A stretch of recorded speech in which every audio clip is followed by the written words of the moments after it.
Assalamu alaikum and good evening. That is God's peace be upon you all. We're going to open up with a prayer, and this is a prayer that's said by 1.67 billion Muslims all around the world several times a day. So let us say that prayer. I'll say it in the classical language, and then we'll translate it and make a few comments, and we begin moving on with the program. A'udhu billahi minash shaitanir rajeem. Bismillahir rahmanir rahim.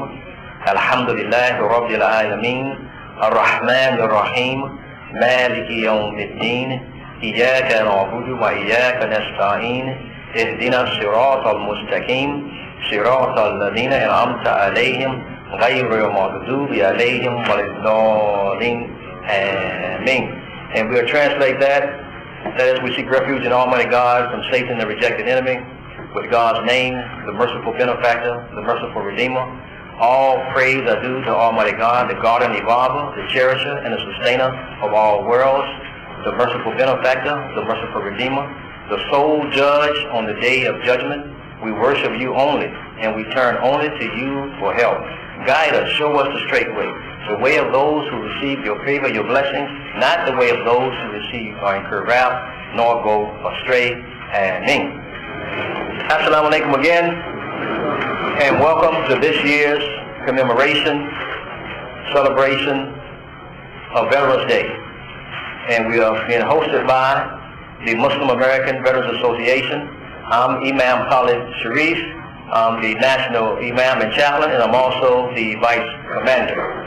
I spent 30 years in the United States Air Force, served in 6 campaigns during that particular time.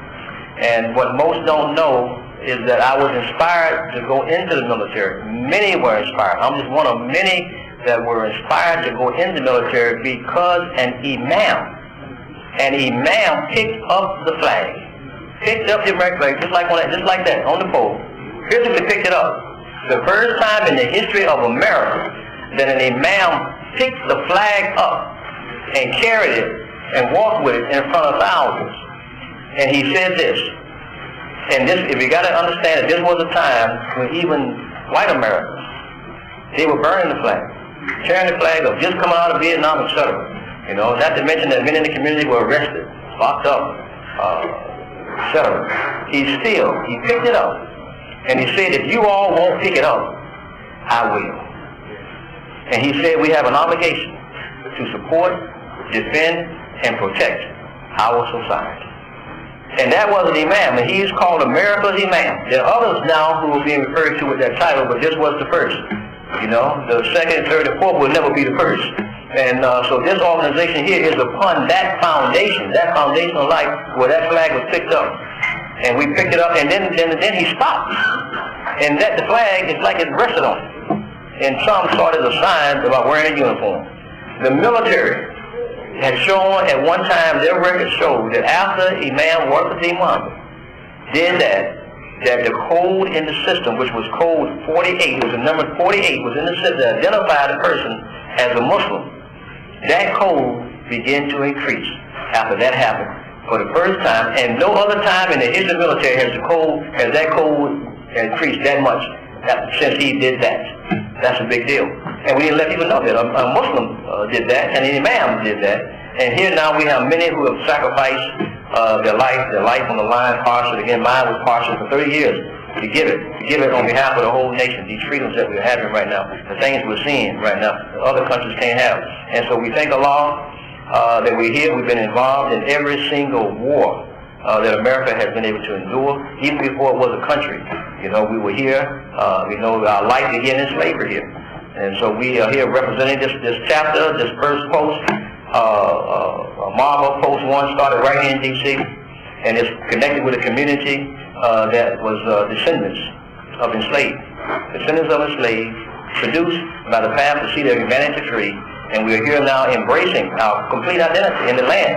No people existed in the history before us as a people here, so we're here embracing the identity. God has made a decision, Almighty God, so we're here. We have blood all across this land. Blood is all across the land that have been shed by many, and we've made great sacrifices to many of those who are here, and we're going to hear from many of those today. I bring to you right now our Post 1 commander, Commander Stanley Mahdi.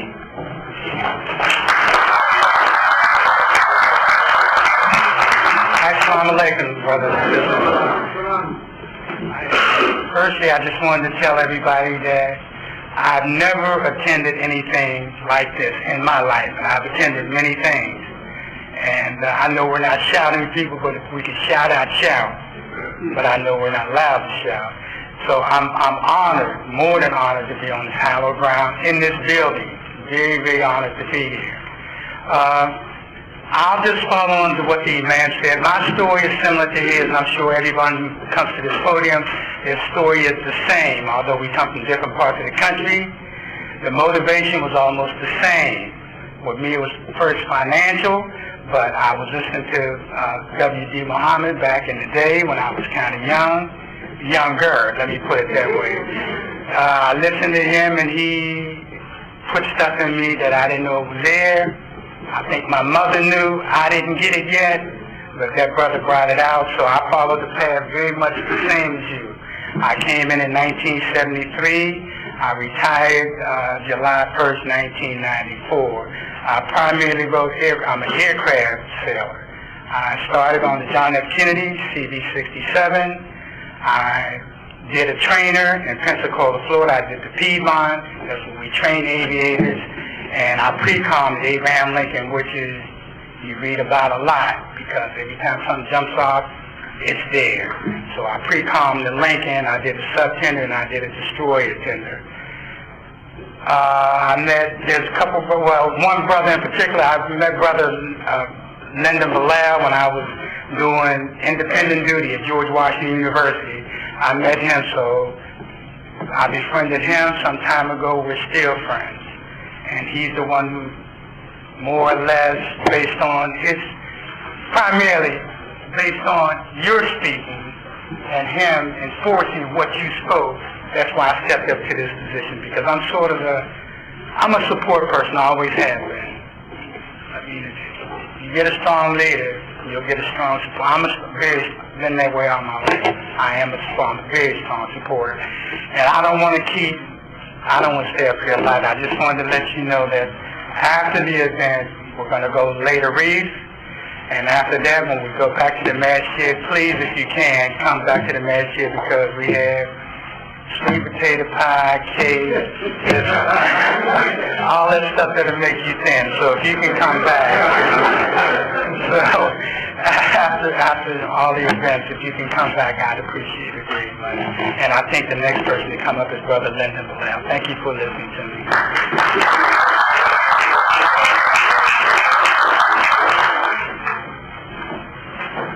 Assalamu alaikum. I'm Lyndon Bilal, the National Commander of the Muslim American Veterans Association. Muslim American Veterans Association was started at Masjid Muhammad, and they got their registration on August the 25th, 1997. We'll be celebrating 20 years next year, along with the Nation's Mosque celebrating 80 years. And our founder, Mujahid Muhammad, was a POW in Korea for over 440 days. And we have one of the founders with us today, Imam Talib Din Abdul Wakil, who will address us after I finish, as well as we saw Brother Dr. Chris Bell today, who was with us at the luncheon. And I was going to talk a little bit about the history of MAVA, but since we live in a fast-moving society, and we have social media, we have the internet, I'll give you our website. It's MAVA National, MAVA National.com, and also on Facebook, Muslim American Veteran Association. And we have a meeting every month at Masjid Muhammad. Our next meeting is this Saturday at 9 a.m. So all you veterans that I haven't seen at the meeting is wearing those hats and those caps proudly. I want to see y'all at these meetings, inshallah, so we can make this thing strong and make it competitive and make it what Mujahid said it should be. He said he formed MAVA because he had joined other organizations, but the culture in those organizations was not compatible with his Muslim life. And that's everything. We should have our own. Imam Vernon Fareed talked about that today in his khutbah. So, with no further ado, We have several people that are going to address us today for about 5 minutes because we do have to be out of here before 4 p.m., the latest brief, because there's another program going on in this museum. And I'm sure that everybody who didn't get a chance will be back because there's a lot of history in this museum, and they got some wonderful books over there to read and learn about our history. So our first person to address us he don't need an introduction, most of us know him, is Imam Talibdin Abdul Wakil, one of MAVA's 3 founders.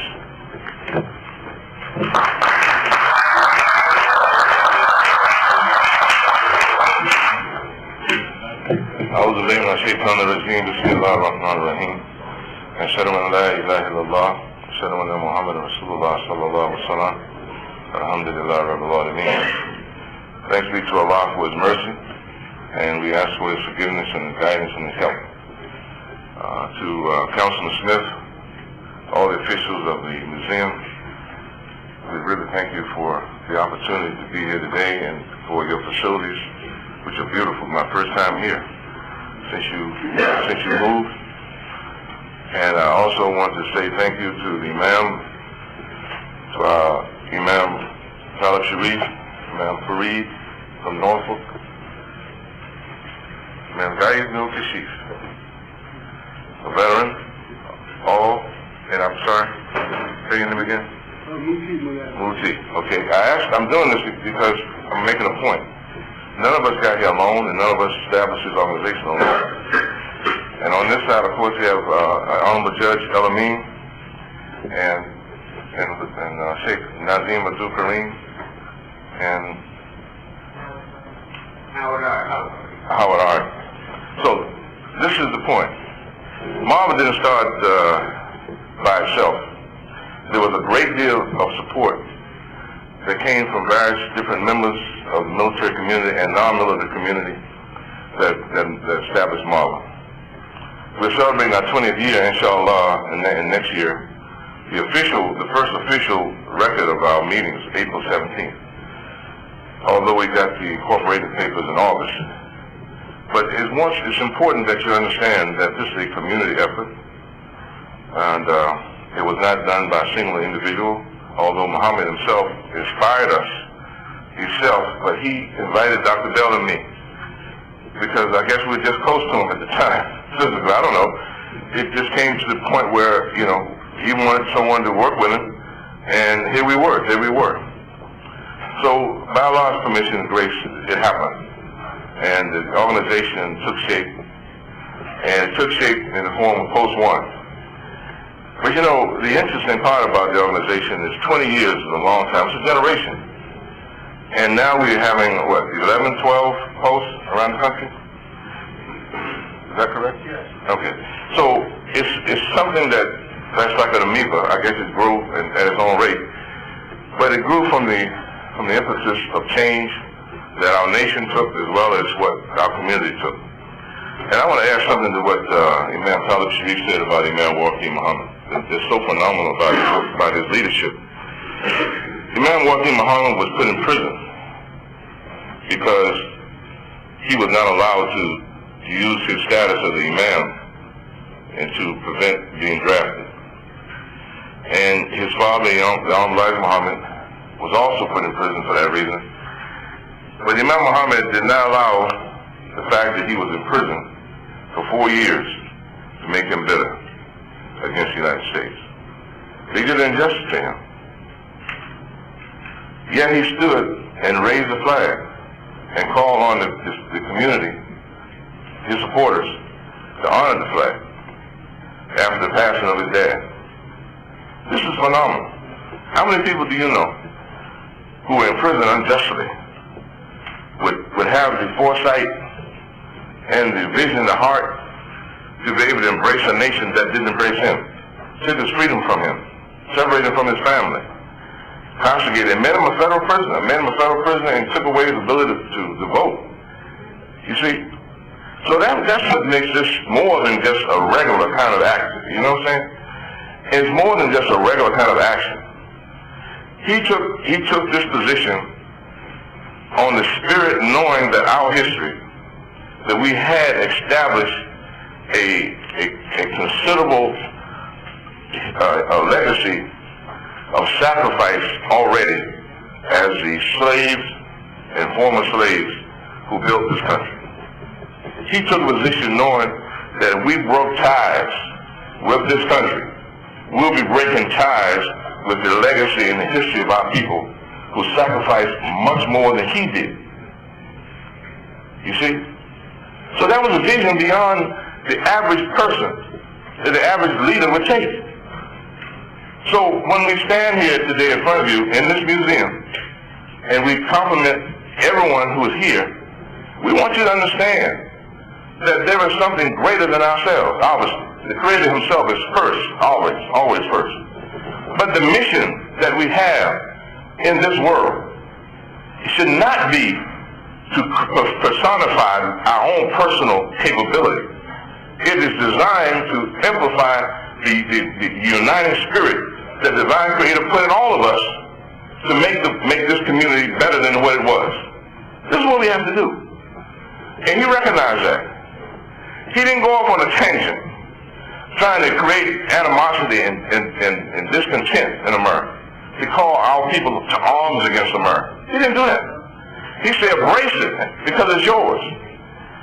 And he used Quranic context to do it. He didn't do it just on emotion. He used Quranic context from, for example, we read it, the Surah 6 or 7 Surah Quran, Surah Al-Mulk. And one of those, and I won't quote the verse, I'll let you read the whole Surah. Just to let you do it, just to give you an inspiration.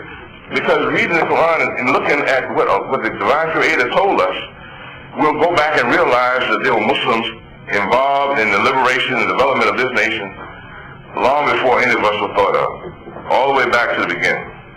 Time, I understand. But this is a part of history. So I want you to please appreciate this piece of history that is often not recorded and often not discussed. He only brought up and brought out what the Lord the Creator has already put in all of us. So we're grateful. We're thankful for being here. And we ask that you, all of you, continue to give support. And remember one thing more, I will ask you to do this, please. We're all veterans. We know that during war, people die. And I want you all to understand, too, that we are not hedonists. We're not celebrating death. We're not celebrating killing people. We're celebrating the attempt to be able to preserve the dignity of human life under this particular democracy.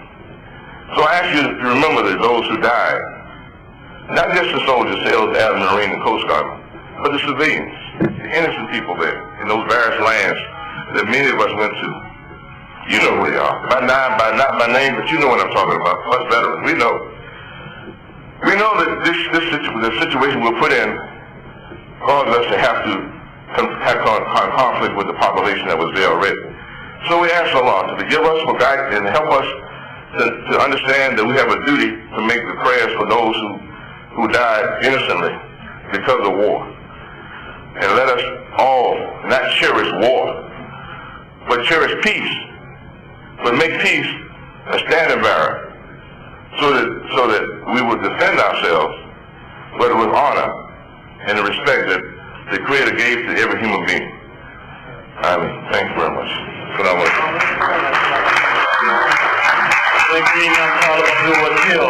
Our next speaker, and again, we have to be out of here before 4 p.m., and we want to try to get everybody in. So please try to make your remarks brief. Next speaker will be Sheikh Nazim Abdul Karim, our distinguished World War II veteran. Also, he holds the Keeper of the Flame award that we give. Until it's passed on, he is our Keeper of the Flame, and he will address us briefly.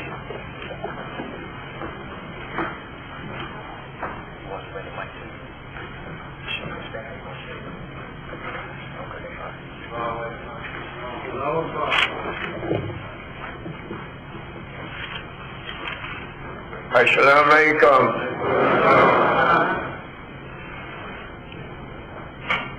I am one of the many thousands that landed on Normandy Beach. If you ever heard of Normandy Beach, and still around to tell the story. That was no fun at all. Landing under heavy gunfire, coming out of the water onto land. Now, Imam Wahid Muhammad took the flag from 1519 4th Street all the way to Malcolm X Park. I walked with him side by side all the way. I was quite a young man then. And he carried the flag. So I want to say to you that Imam Wahid Muhammad was a very misunderstood man at one time in our history. I, for one, did not follow his guide in the beginning because it was a little strange to what I have been taught under his father, the Honorable Elijah Muhammad. But I learned over the years that he had the truth. I walked also with Imam Wahid Muhammad through Jamestown, Virginia. So I've been around quite a few years, and I have met quite a few people who are supposed to be in high positions, such as the Secretary of Defense, and I have a medal from him, the Vice Secretary of Defense, I have a medal also from him, and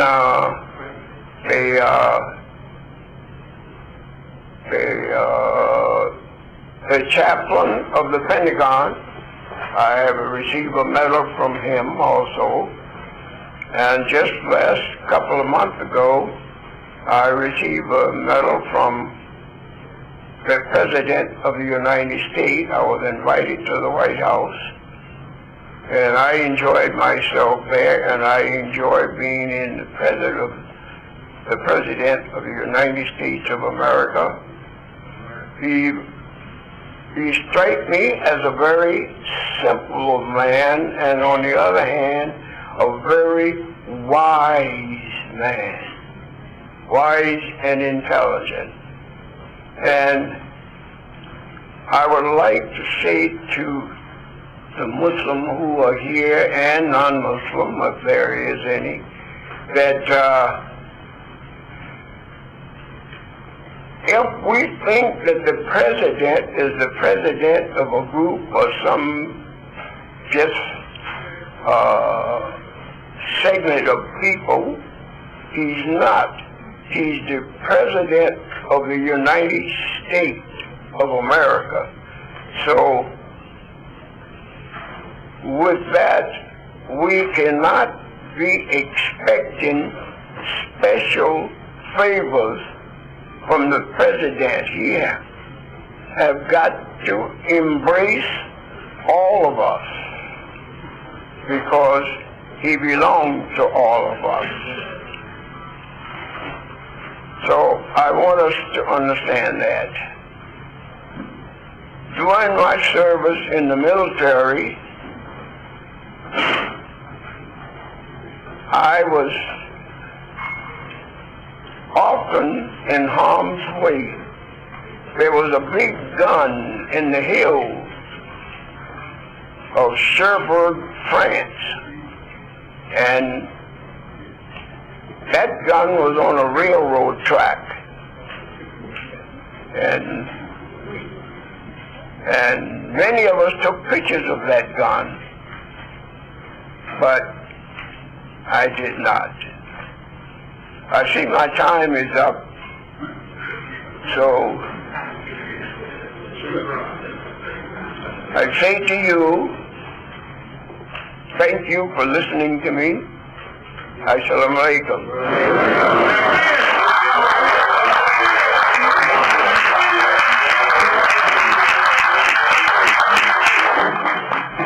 Thank you, Sheikh Nazim. And also, we have a 2-hour interview with Sheikh Nazim that you can find on YouTube, and you can hear all about that gun on the track and a whole lot of other stories he got to tell. Okay, we want to call up Mr. Howard Hardy right now, another World War II veteran, and he has a grandfather that is in this museum, and he's going to briefly tell us about that, as well as last year he participated with us at the World War II Memorial.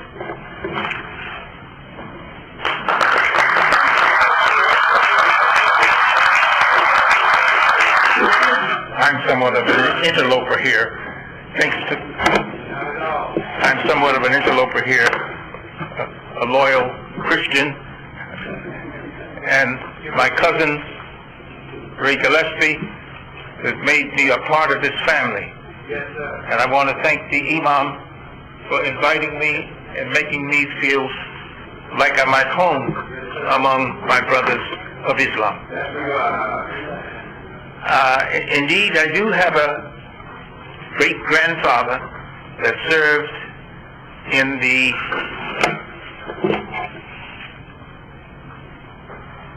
he was recruited at Camp William Penn near Philadelphia, Pennsylvania in August of 1863. And thanks to Dr. Frank Smith, he did the legwork on this one and issued me a certificate. And again, thank you, Counselor Doctor.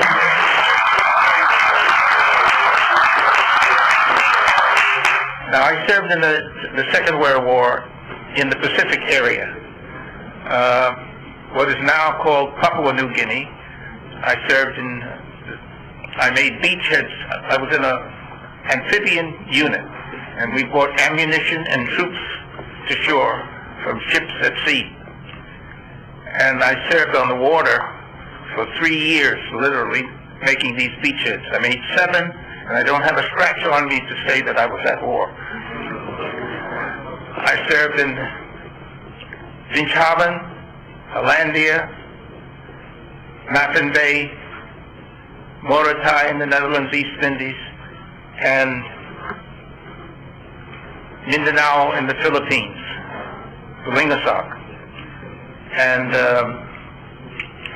as I said, it was an eventful time. I came home, went to Howard University, earned my degree, and was overseas again. And I spent some 30 years as a Foreign Service officer throughout a good bit of the world. I served in Algeria, newly independent Algeria, a Muslim country, and I served there for 4 years. So I'm very familiar with day-to-day life among my brother Algerians, and I still am invited back to participate in this, that, and the other thing. The Foreign Service was an awakener, and I did serve for 4 years in Laos, Vietnam, and Thailand during the Vietnam War. I was a Foreign Service officer, and I served as a cultural attaché and foreign affairs information officer in that country. I'm delighted to be here today, and this is the second occasion that I've had an opportunity to serve with my brother from Islam. I have a great respect for Islam, and it's deep. I am a Christian, so one could say that I'm a brother from another world, I guess. But I'm delighted to be able to have this opportunity to make known the name of my great-grandfather, Samuel Hardy. He served with what they referred to as a colored let me see now if I can. Colored Regiment Troop. Colored Regiment, yeah.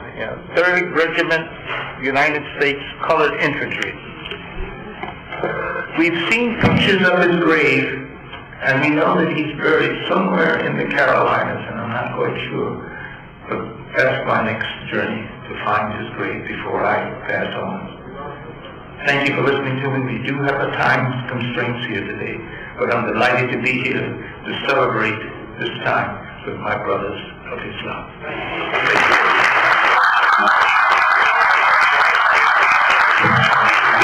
Thank you, Mr. Hardy. And next year, Veterans Day will be on a Saturday. And so we'll have Jummah, and then we'll have all day Saturday. We don't have to rush after Jummah to have our program. And we're planning a big national Muslim veterans program, which is not just the followers of Imam W.D. Muhammad, but those who don't necessarily identify with that, but are Muslim veterans. So it's going to be a historic occasion with thousands of people coming here to this great city of Washington.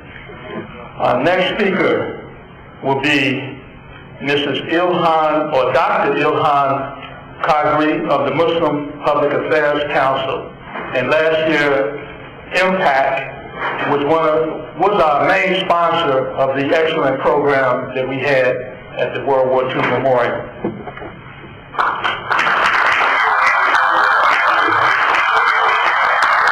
Assalamu alaikum, everybody.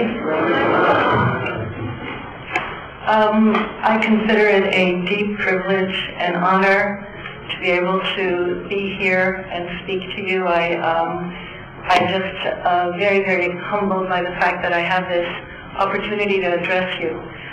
This morning, I was at a press conference in Silver Spring outside of a church, right on Colesville Road, a mile and a half from the DC line. And the reason there was a press conference there is because they had a banner in front of the church, large banner, that said Black Lives Matter, and that banner had been torn, cut out. The word black had been cut out of that banner. Goes to show, it seems that apparently this was the 5th time that that banner had been vandalized. There were people from the county, Montgomery County Council were there, and they were saying this is a progressive county. This is an area that's very, very diverse. Silver Spring is a diverse area. People move to Silver Spring and Tacoma Park because of its diversity. And this is happening in Silver Spring, right on Colesville Road, a mile and a half from the DC line. And they were shocked. So neighbors had cut out, had made another word black, and they had patched up the sign and, contributed money so that a new sign could be built. But that's the America we live in, where we can't put up that kind of sign in a diverse area like Montgomery County and not get it vandalized. A few years ago, in the early 2000s, I was at the University of Maryland, and Dick Cheney's wife, Lynn Cheney, was a speaker. And Lynn Cheney has a doctorate in literature, and somebody asked her a question about racism in America. And this is what she said. She said, "Oh no, that was a problem that was brought by foreigners. We solved that problem." I swear to God, right? I mean, I have to repeat it to myself because I repeated it to the people next to me, saying, did I just hear that right? And she continued. She said, yes, it's true. We did have problems. We did have problems with racism, but we solved those problems. We solved those problems. And actually, the foreigners brought those problems. I don't know who the foreigners were in the 1800s. The Civil War was in 1865. So where's the foreigners in the 1800s? And she said, and now that we're American, we don't have that problem anymore. So the level of ignorance, we call it jahalat in Arabic, Muslims, and we also call it maybe just being lost. On the when we say our Surah Al-Fatiha, we say, Allah in the last line is, Allah, please show me your way, the way of those that get your blessings. Keep me away from being of those people that you're angry at, and don't let me be one of the lost ones. That's even worse. If Allah's angry at you, at least He cares enough to be angry at you, but please don't let me be one of the lost ones. And I felt like Lynn Cheney was one of the lost ones. Like she had no idea, totally blind. Where's your reality? So that was strange to me. Going back to the event this morning, a number of churchgoers had a safety pin on their clothing, large safety pin. And it was clearly a safety pin, so I started wondering what this was about. And I checked my email, and apparently churches have sent out notices to their congregations that you should wear a safety pin. It's a safety pin movement to denote to Muslims throughout the United States that if they're feeling afraid, if they need to be walked to their car, if they're feeling threatened, that when they see a safety pin, that means that you'll support them, you'll protect them, and they'll come up to you for help. Brothers and sisters, what kind of country are we living in? Honestly, what in the world? We have to have safety pins looking around for people to help us because we can't walk around in our country because we're Muslim. This is not some movie, some World War II movie we're watching. So I started feeling depressed, and our Imam here said, no, this is just a test. We need to work more. This means we need to start acting. We need to start organizing. We need to be aware and awake. We need to make sure that we're as far away from the lost people as we can possibly be. So on this day, when we're honoring our veterans, when we're honoring our African American veterans who are so ignored, they're erased, their names are erased. I started looking up names of people because it's so important. Ralph Ellison, when he said the invisible man, it's a crime to forget these people's names.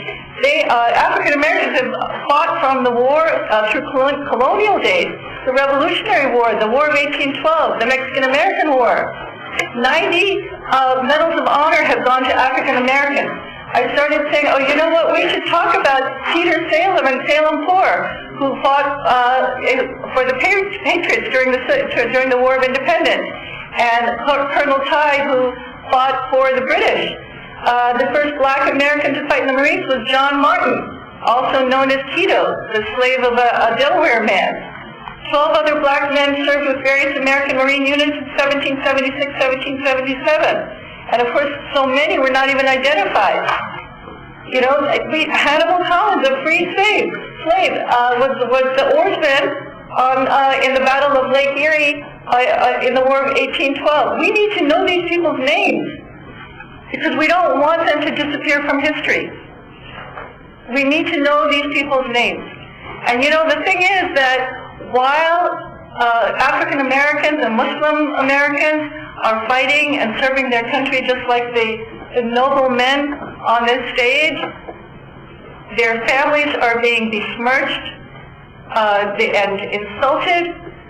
When Kaiser Khan or Khizr Khan was up on stage in the Democratic National Convention, shaking out of just sadness and grief over his lost son, the next day we hear an insult from the president-elect about this soldier's mother.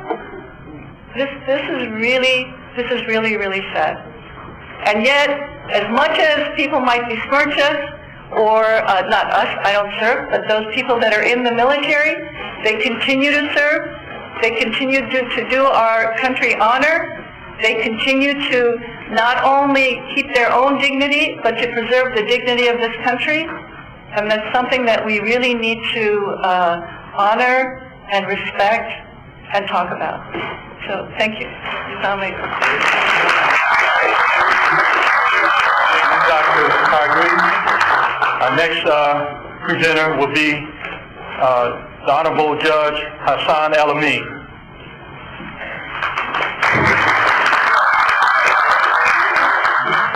Thank you, and assalamu alaikum. feel like saying, may it please the court. I'm very honored to be among these platform guests. I don't really feel worthy of being here. All the same, I've been asked to make a contribution, and I'll give you some of what I can. In 1970, I was a student at Yale University. My brother had gone into the Navy because he had been in the Naval Reserve. He was very close to me. I had another brother, my oldest brother, really, who had all kinds of behavioral problems when I was growing up. Went into the Air Force.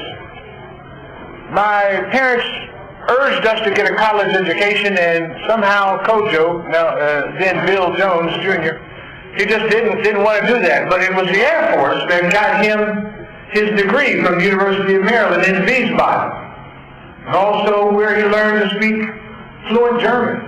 So I saw the service grow him, develop him. Now, was I going into the service? That's why. I'll come to that. I got the letter from draft board number 2, New Haven, Connecticut. Sir, you are hereby ordered to report for induction to the Armed Forces of the United States of America. Wait a minute. I'm up in Yale, freaking out, tuning in, turning on, reading about the poetry and everything, and they're going to talk about going to Vietnam? I flew back to, I asked my doctor to write me a letter and tell the draft board that I had asthma. Which I had. So he wrote it. And I went down a couple weeks later to the draft board. They looked at the letter. Rejected.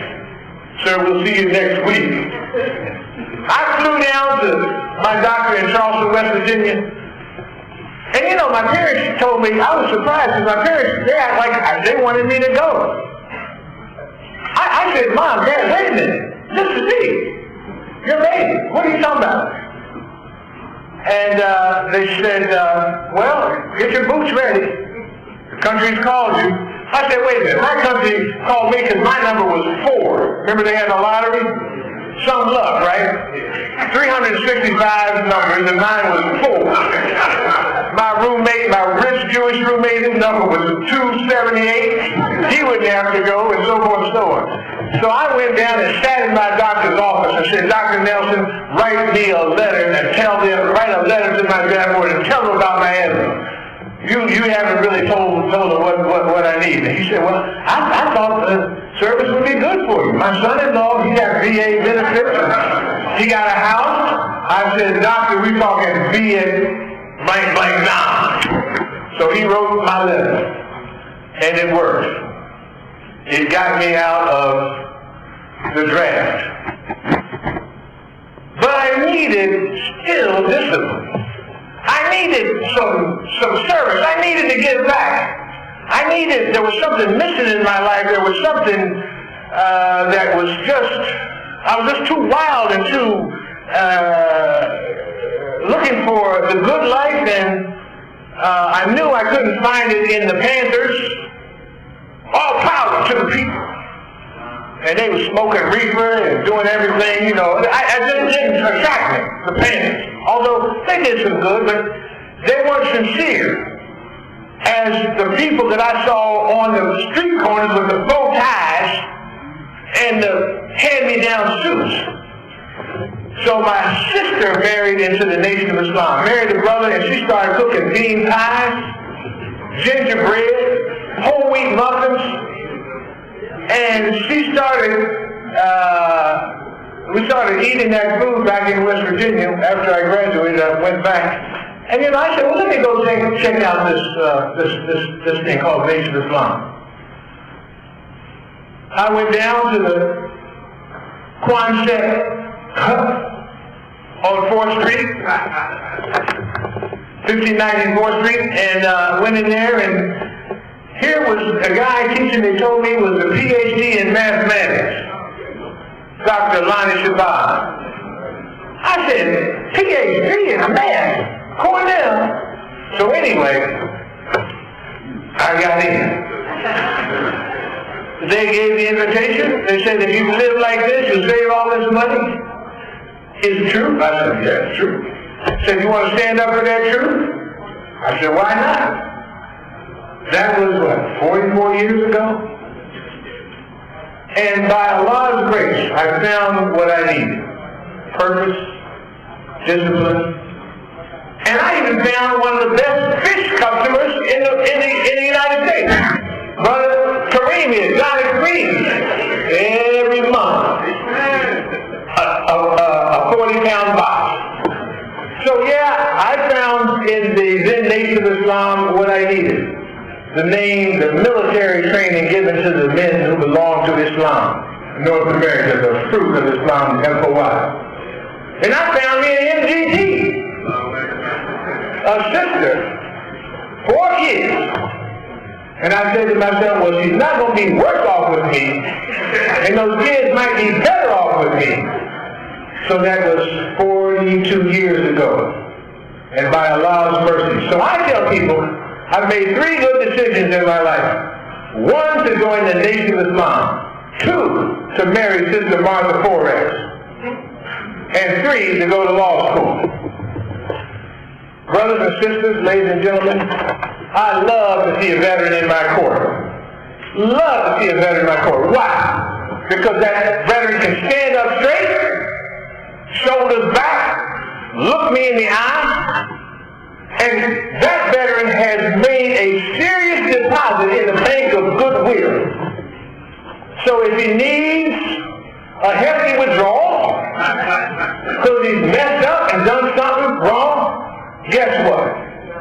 There's plenty of forgiveness. There's plenty of understanding. We have in Prince George's County a veterans court because we recognize people come out of the service, particularly these recent campaigns in Afghanistan and Iraq and so forth, with serious problems, PTSD on down. So we have a special court for them. But because of the great service you have given this country and your community, your reward is here in this life and in the next. Keep up the good work. Keep the courage. Keep up the fight. We cannot lose. Because as the warriors have always said, what? Only 2 ways to go out. And both are winners. Victory or martyrdom. Salam alaikum. That's why I didn't have to introduce him. You get to know him right away when he speaks. He's the real deal, Judge. Okay, our last speaker before we go and do the replay will be Imam Muti Mulazim from Baltimore, Maryland. He was actually chosen to do the burial rites for Humayun Khan, whose Gold Star father we saw all introduce Hillary Clinton. And he's also a veteran.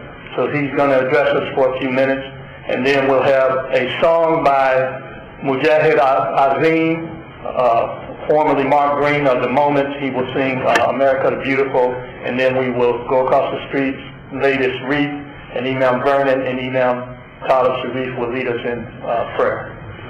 Now Muti Mulazim.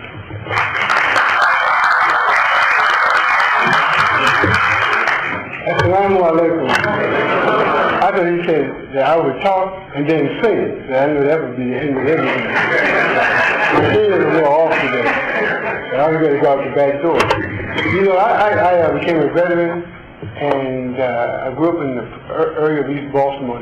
So just a desolate borderland now. But in the 50s, these men would come home, and everybody would turn out. It was like a parade. Someone was in, I guess, World War II, Korean War, my uncle and them. So when they would come home from the military, man, it was a big deal. They had that uniform on, the women would be after them, because they had a woman's uniform on, the shoes would be shining, we would feel good about it.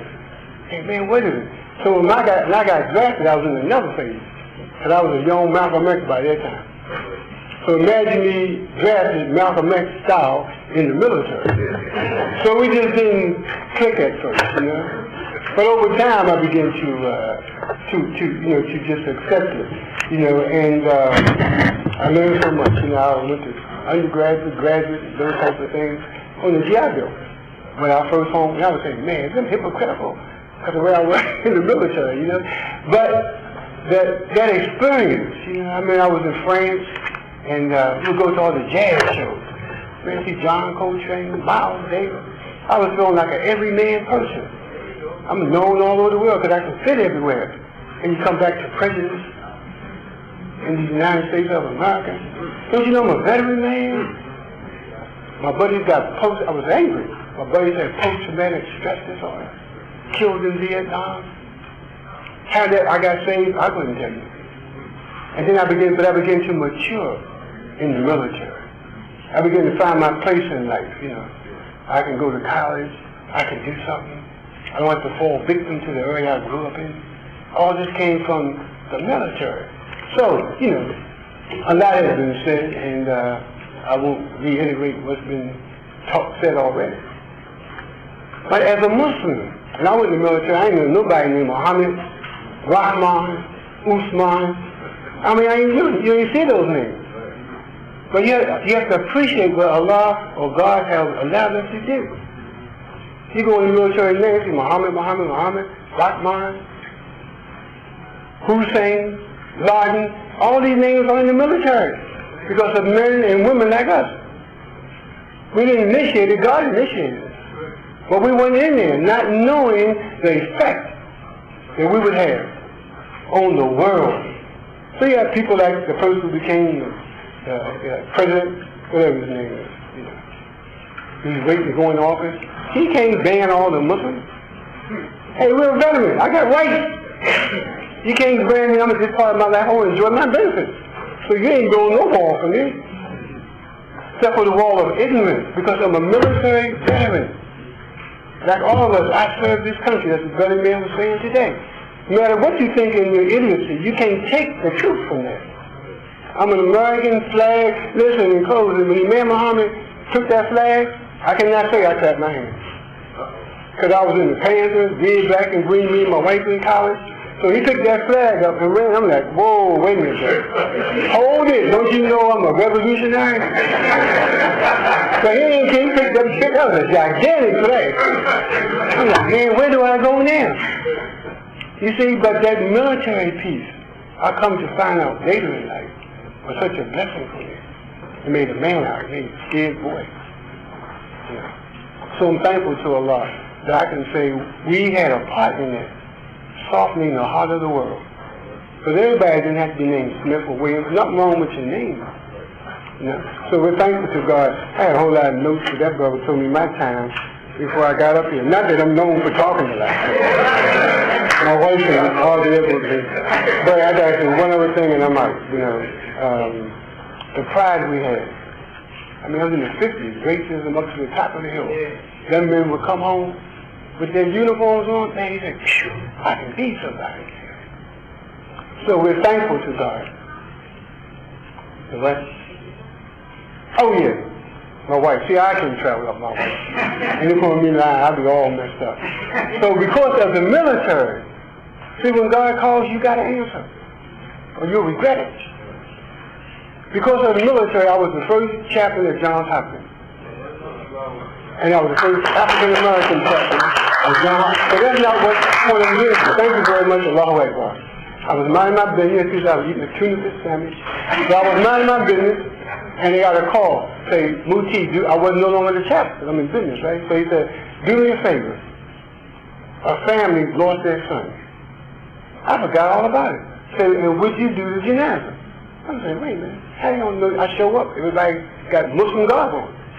How you don't know the janazah? But I'm obedient. So I answered the call. I had nothing to do with the origin of it. The point is the point you were making. When we do what God tells us. I don't care who the president is. I know what I got to do. Make my prayers fast, so on and so forth. So I go there and we do the janazah. Right? So Brother Khan, if you see in the paper, that's me in the paper. So I'm sitting home a few weeks ago, downstairs. I like cars and cowboy stuff. I'm sitting on my watching it. I said, wait a minute, I know that person. Oh, that's me. I ran upstairs and told my wife. But before I could tell her, people were calling. I'm like out of the sight. I'm not into all this superstar stuff. So my phone started ringing every day. Big kid, do this, do that. All because the little boy who grew up in the 50s, who was lost at times, who got drafted, had no idea 40 years later that your name would be this, your name would be that. God grace you with an email, and you would be on the front page of the paper. But I owe some of that, though, to some men that came through the projects in the 50s with their uniforms on and couldn't even go shopping on Gate Street. I'm telling you what I know. And because of that, Allah or God benefits us. He gives us what we want. So I'm very proud. I'm very humble to stand before you. I give thanks to Allah that the little revolutionary became a Muslim. You know, and now we can follow our way. And in closing, I was thinking, and I promise y'all, we're going to 10 seconds. It doesn't matter who the president is, because we have a job to do. What Trump said was bad, and what the Clinton said when the brother was running was bad, before he got the position. So we think about what God says. So thank you for listening to this young guy. My what? Oh, okay, and thanks for the Khan family. I would never have carried this before. Oh, wait a minute. My Constitution. Nobody has a right to change my position. My Constitution. So I'm thankful to God. See my wife? Yes. 40-some years. I love it. So thank you. I'm a brother in that too.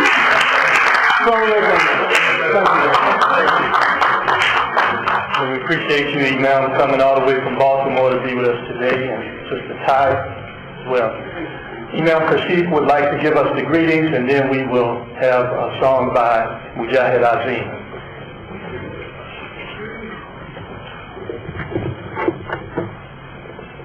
I can say to all of you, most all of you, giving you a recitation back. Assalamu alaikum. I had proof. You see how that works? I said, Assalamu alaikum. And what did they say? So, nobody here has anything to worry about. Good men and good women. It's wonderful, isn't it? I accepted Islam. I didn't know very much about it, but I accepted it. And I found out later if a man has a woman, or a woman has a man, and if they know that their man can stand up to any country, then that man would be here or in another place, because their mind now is keeping you together. You should have seen many people, men and women, from where we have come. Their sisters and their brothers were there. And some of them are leaving when it's taken a very, very long time. But they will remember you wherever you go. That's one thing I want all of us to say. Love your mothers and your fathers. And if they do something that you don't think is right, you call them to you. Say, Mom and Daddy, I don't think that's right. Allah, God, made us for each other. And I'm very, very proud and distinguished to stand before you. I became a Muslim after getting out of service. And going back to my people, talking to my brothers and my sisters about Islam. Look at you. All of you up here can come together in one meeting and change a lot of things in your home, in your office, and even in the military service. God is good, and you can do it. Am I right? I said, God is good. The God is our Father. And He's a God is great. I didn't have to tell you that. You already knew that God is great. And you don't have to look at anybody. Listen to what they say. This is a wonderful crowd here. Right here, what can you do? You can do an awful lot. You could change the whole city. Praise be to God. So, we're going to wait a little while, shake your hands, pray to God all things for you. I'm happy to be before you. I think one sister applauding. Well, all we have to say is God is good, and thank you very much for coming out to this meeting. Thank you. And this is the way God works. I didn't know I was coming here. Does that happen to you? All right. It's a long way.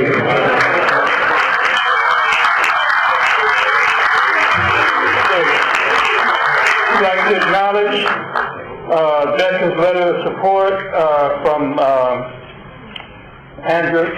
Andre Carson, Keith Dale, and can all the members of MAVA Post number 1 stand? That's the Muslim American Veterans Association Post number 1. And all veterans for that time. All veterans, please stand. All of you all that are veterans, please stand. And now I'm going to call up, and you can stay standing, I'm going to call up our brother, Mujahid Azim, who impromptu last year sang America the Beautiful at the World War II Memorial. And anyone else who would like to stand while he sings this beautiful song, please stand, stretch. You know you've been sitting a while.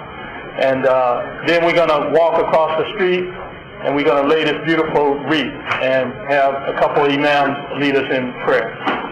We have Mujahid Azim, formerly Mark Green of the Mighty Moments.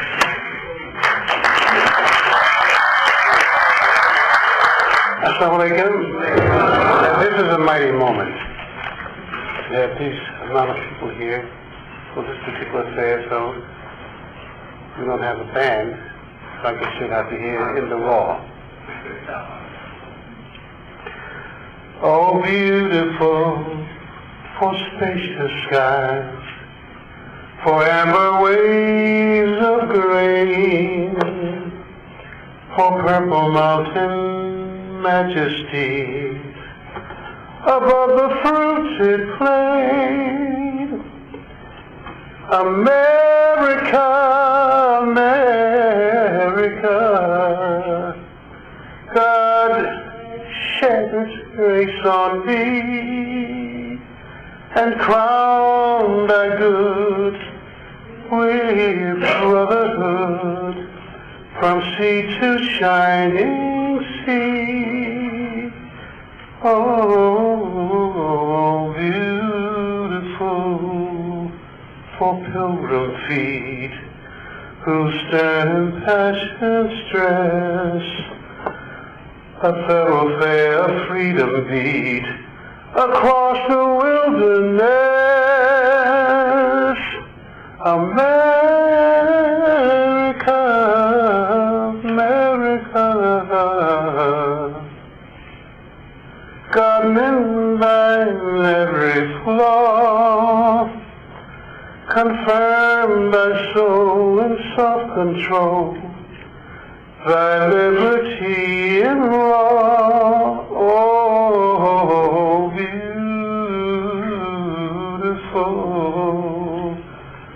for heroes proved in liberating strife, who more than self their country loved, a mercy more than life.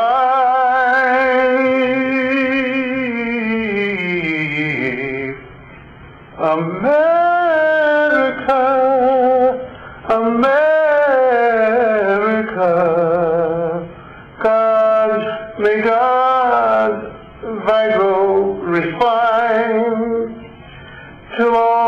success be nobleness, and every gain divine. Oh, beautiful for patriot dream that sees beyond the years thine alabaster cities gleam, undimmed by human tears. America, America, thou shedest grace on thee, and crown thy good with brotherhood from sea to shining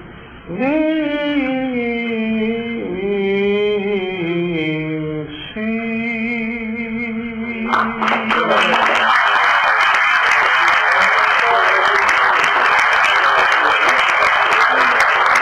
Thank you, everyone. Let's please clear the room for the next program, and we can meet across the street and do this wreath laying. And I know some of you all may want to come back here, but also remember we have refreshments at Masjid Muhammad as well.